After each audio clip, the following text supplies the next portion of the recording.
పాడాలి. బైబిల్ చూద్దాం.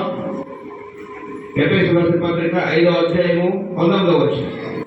ఎఫెసీయులకు రాసిన పత్రిక 5వ అధ్యాయం 19వ చూస్తే, ఒకరికొకడు కీర్తనలతోనూ సంగీతంలో, సంగీతం అంటే వాయిద్యాలు కాదండి, జాతర సంగీతం, సంగీతములతోనూ ఆత్మ సంబంధమైన పాటలతోనూ హెచ్చరించుము. మీ హృదయములలో ప్రభువును గురించి పాడుతూ కీర్తించుచు మన ప్రభు యేసుక్రీస్తు పేరిట సమస్తమును గురించి తండ్రి దేవునికి ఎల్లప్పుడూ చెల్లిస్తూ క్రీస్తు నందు భయముతో ఒకరికొకడు లోబడి ఉన్నది. ఇది చేస్తున్నాం. మనం అందరు కలిసి పాట పాడుతున్నామా? మీకు వచ్చిన పాటలు పాడుతున్నావు, మిగతా వాళ్ళకి రాదు. మిగతా వాళ్ళకి రాకపోతే వాళ్ళందరూ ఏం చేస్తారు? కనీసం మూలగరో కదా, మునుగుతారా? ఏం చేయరు. సంఘములో లేక మందిరంలో నియమం ఏంటంటే,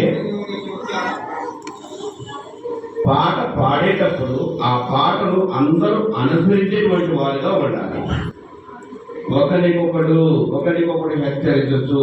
పాటలో హెచ్చరిక ఉంటుంది, పాటలో గద్దింపు ఉంటుంది, పాటలో బోధ ఉంటుంది. పాట కరెక్ట్గా పాడితే ఒక మెసేజ్ అండి. పాట ఒక మెసేజ్. ఒక పాట పాడి ఒక గంట మెసేజ్ చెప్పవచ్చు. ఎలా పాడాలి? ఆస్వాదిస్తూ పాడాలి. పాట నాకు పాట వచ్చు కదా అని చెప్పేసి బాగుండేది కూడా పాడినా ఉపయోగం లేదు. పాటను ఆస్వాదిస్తూ పాడాలి. టీ తాగుతా ఉంటాం. టీ గలవగా తాగుతామా లేకపోతే ఎలా తాగుతామండి? ఎలా తాగుతాం? ఆస్వాదిస్తూ తాగుతా ఉంటాం. ఆహా ఎంత కమ్మగా ఉంది అన్నట్టుగా తాగుతాం కదా. అలాగే పాట కూడా దాని యొక్క భావాన్ని ఆస్వాదిస్తూ పడితే పాట ద్వారా దేవునికి ఏమవుతుందండి? అదనమాట సంగతి. క్రీస్తునందు ప్రియ దేవుని బిడ్డలారా, పాట అందరూ కలిసి పాడాలి అని బైబిల్లో రాయబడింది. 3వ నియమం చూద్దామండి. ఈ పాటలు పాడేటువంటి క్రమంలోనే మరొక మాట చూద్దాం. యోహాను రాసిన సువార్త 4వ అధ్యాయము 24వ వచనం చూస్తే, పూర్ణ హృదయముతో పూర్ణ ఆత్మతో దేవుణ్ణి ఆరాధించాలి. ఆ దేవుడు ఆత్మ కనుక ఆయన ఆరాధించువారు ఆత్మతోనూ సత్యముతోనూ ఆరాధించారు. అంటే ఏంటి? ఈ మందిరంలో జరిగినటువంటి క్రమాలన్నీ కూడా కరెక్ట్గా మనం తెలుసుకుని చేస్తే దేవుణ్ణి ఆరాధించినట్లయితే. కొంతమంది పాటలు పాడుతున్నప్పుడు వాయిద్యాలు కోరుకునేటువంటి వాళ్ళు కూడా ఉంటారు. కొంతమంది వాయిద్యాలు అంటే మ్యూజిక్కి అభిమానులు ఉన్నవారు ఉంటారు చాలామంది. వాటికి మనం అవకాశము ఇవ్వకూడదు. కానీ బైబిల్ ఏం చెప్తున్నట్టు ఒకసారి చూద్దామండి. మార్కు రాసిన సువార్త 12వ అధ్యాయము మరొక నియమం ఏంటంటే 12వ అధ్యాయము 28వ వచనం. 28వ వచన భాగాన్ని చదువుతాం. ఏమన్నా శాస్త్రంలో ఒకడు వచ్చి విని ఆజ్ఞలన్నిటిలో ప్రధానమైనది ఏదని ఆయన అడిగాను.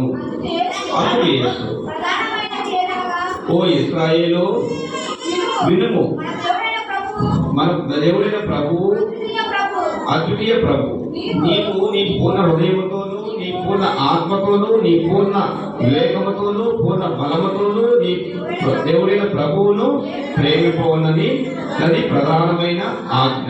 రెండవది ఏంటంట? నిన్ను వల్ల నీ పొరుగు వారిని ప్రేమించు. ఇది రెండవది. మనకు కావాల్సింది ఏంటంటే ఇక్కడ పాఠంలో మొదటి ఆజ్ఞ ఏంటది? నీ పూర్ణ హృదయముతో, నీ పూర్ణ బలముతో, నీ పూర్ణ ఆత్మతో, నీ పూర్ణ మనసుతో, నీ పూర్ణ వివేకముతో అన్ని కలబోసుకొని దేవుని ఏం చేయాలంట? ప్రేమించాలి, లేక ఆరాధించాలి, లేక సేవించాలి అనేటువంటి విషయాలు మనకి కనిపిస్తుంది. పూర్ణ ఆత్మతో అనేటువంటిది వాక్యం మనకి తెలియజేస్తుంది. పూర్ణ హృదయంతో మనస్ఫూర్తిగా. ఆదివారం ఆరాధన వచ్చింది, ఫంక్షన్ వచ్చేసింది. అటువైపు ఫంక్షన్ కనపడుతుంది, ఇటువైపు ఆరాధన కనపడుతుంది. ఏంటి వెళ్ళాలి? ఎట్టేలాగమ్మా ఎందుకు చెప్పండి. ఇంపార్టెంట్ వాళ్ళు ఎవరు? మీ తోడబుట్టిన వాళ్ళు, మీ మేనమామలు, మీ తల్లిదండ్రుల తరఫున ఎవరో ఒకళ్ళు ఇంటికి వచ్చి కాటించిపోయారు. ఆదివారం 10:30, 11 గంటలైతే అదే టైంలో మ్యారేజ్ ఉంది. మీ మేనలుడిదో, మీ తమ్ముడిదో, లేదా మీ బాబాయ్ సంబంధించిన వాళ్ళతో ఉంది. ఎట్లా చెప్పండి, మీరు చెప్పండి. మంచిగా చెప్పావు, కరెక్ట్గా చెప్పావు. నాకు నిన్ను చెప్పాలంటే ఇష్టం అండి. ఎక్కడికి వెళ్తారు? నిజమే చెప్తేనే దేవుడు మెచ్చుకుంటాడండి. అబద్ధం మనసులో ఉడుచుకొని లోపల ఉంటే మాత్రం దేవుడు నచ్చడు. సహోదరి నిజం చెప్పింది. ఎక్కడికి వెళ్తారమ్మా? ఫంక్షన్కి వెళ్తామన్నా చేతులు వెళ్తండి, నాకు కొంచెం చేతులు కావాలి. ఫంక్షన్కి వెళ్తామన్నా వాళ్ళు ఆదివారం పూట. ఎందుకంటే తోడబుట్టిన వాడు పిలిచాడు, నన్ను నా మేనల్లుడు పిలిచాడు, నా పిల్లలు పిలిచాడు, నా బాబాయ్ పిలిచాడు, మరి బాబు ఎంత అనుకుంటే అప్పుడు దేవుడు కూడా క్వశ్చన్ చేస్తా ఉంటాడు. నియమం ఏమైంది? దేవుడు చెప్పిన నియమాన్ని ఏం చేశాం మనం? ధిక్కరించేసాము. నియమం పాటించాలి. మందిరంలో జరగవలసిన నియమాలు పాటించకుండా, నీవుగా సేవకులు తెలియకుండా, సంఘానికి తెలియకుండా, నీ పక్కవారికి కూడా చెప్పకుండా, గుప్పు సొప్పు లేకుండా బస్సెక్కి ఫంక్షన్ పోయావంటే దానికి రెస్పాన్సిబిలిటీ ఎవరండి? రెస్పాన్సిబిలిటీ ఎవరు? దానికి క్వశ్చన్, దానికి ఎవరు సమాధానం చెప్పుకోవాలి? క్రీస్తునందు ప్రియమైన బిడ్డలారా, అదే అంటాడు బైబిల్లో చూడండి.